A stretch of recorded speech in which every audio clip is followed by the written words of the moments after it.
আজকে বেশ অনেকদিন পর আপনাদের মাঝে একটি নতুন ভিডিও নিয়ে হাজির হয়ে গেলাম। আজকে আমার সারাদিন অনেক বেশি কাজ করতে হবে, তাই নিজেকে একটু প্রোডাক্টিভ রাখতে সকালে ঘুম থেকে উঠে বানিয়ে নিলাম 1 কাপ কফি। সারাদিন এত বেশি ব্যস্ত থাকি যে নিজের জন্য 1 কাপ কফি বানানোর সময়টুকুও কিন্তু আমার হয়ে ওঠে না। এখন আমি বারান্দায় দাঁড়িয়ে কফিটা এনজয় করব। আমার বারান্দা থেকে বাইরের ভিউটা কিন্তু অনেক বেশি সুন্দর। তো যাই হোক, এখানে আমি কফি খেয়ে চলে আসলাম সকালের নাস্তা বানানোর জন্য। আজকে আমি সকাল সকাল ভেবেছি সব রান্নাবান্না করে ফেলবো, কারণ রোজা যেহেতু চলে এসেছে আমার বাসার টুকটাক কিছু কাজ করতে হবে। এখানে আমি রুটির সাথে খাওয়ার জন্য একটা ভাজি করে নিলাম, চিচিঙ্গা ভাজি করে নিয়েছি ডিম দিয়ে। আর এখানে আমি রুটিটাকেও ভেজে নিব।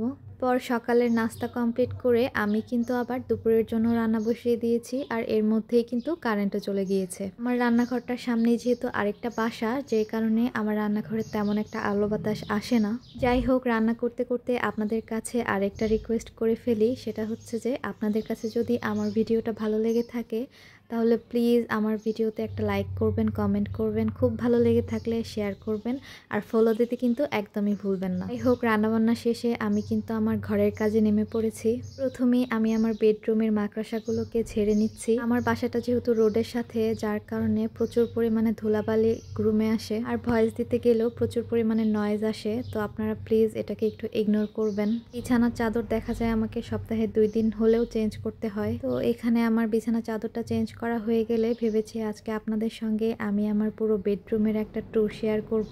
আসলে আমার বেডরুমে কিন্তু তেমন কিছু নেই, যতটুকু আছে আমি ততটুকুকেই গুছিয়ে রাখার চেষ্টা করি সব সময়। আমার বাসায় বেডরুম হচ্ছে 2টা, সাথে হচ্ছে একটা ড্রয়িং রুম, একটা ডাইনিং রুম রয়েছে। আমার সবগুলো রুমে কিন্তু প্রচুর পরিমাণে আলো বাতাস রয়েছে। আপনাদের সঙ্গে সব সময় আমার বেডরুমের ভিডিওটা শেয়ার করা হয়, তো আজকে ভাবলাম আমার আরেকটা রুমের ভিডিও আপনাদের সঙ্গে একটু শেয়ার করি। আর ড্রয়িং ডাইনিং রুমের ভিডিও তো আপনারা অনেকেই দেখেছেন।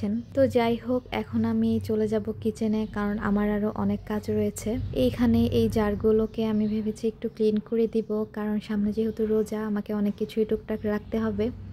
তো এই তো আমার ক্লিন করা শেষ। এখন আমি বারান্দায় দিয়ে দিলাম রোদে। আমার বাসায় প্রচুর রোদ আসে, বিশেষ করে 2 বারান্দায় সারাদিন রোদ থাকে। বারান্দায় এসে চোখ পড়লো আমার গাছের দিকে। আমি একটি টমেটো গাছ লাগিয়েছিলাম, তো দেখলাম যে টমেটোর নিচে একটু কেমন যেন হয়ে গিয়েছে। এটা কি হয়েছে আপনারা যদি কেউ জেনে থাকেন অবশ্যই জানাবেন। সকালে ঘুম থেকে উঠেই কিন্তু আমি ফ্রিজের লাইনটা অফ করে রেখেছিলাম। তো এখন প্রায় দুপুর হয়ে গিয়েছে, এখন আমি ফ্রিজটাকে ক্লিন করে ফেললাম। তারপর বিকাল দিকে দেখলাম যে হালকা হালকা বৃষ্টি হচ্ছে, মানে এই বছরের প্রথম বৃষ্টি দেখলাম।